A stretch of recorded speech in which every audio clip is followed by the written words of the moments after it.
You probably know the phrase, don't let the devil know your plans. What do we mean by that?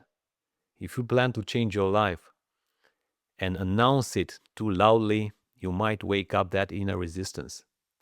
Brag about your intentions too early and the devil will oppose you with everything he's got.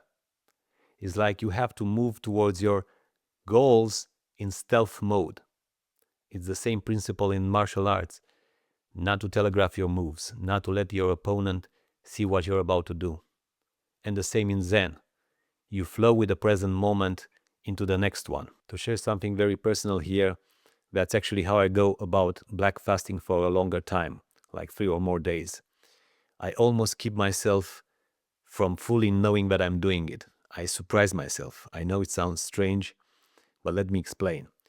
The moment I give too much importance, too much attention to the thought, I'm going to fast for this number of days, so basically I'm not going to eat for a long time, I might set off this internal alarm and wake up my resistance and even my expectations. So the more I turn that into a big thing, the more opposition I get before I even started.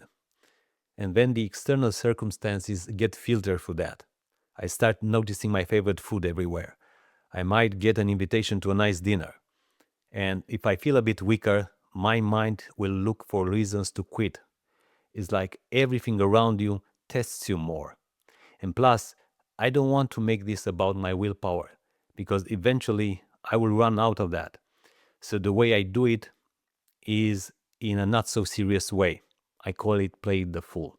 And I'm even using my advanced skills of procrastination for it.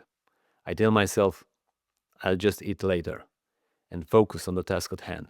When later comes and I say, well, I've already gone so long, I can go for another hour, and then another hour.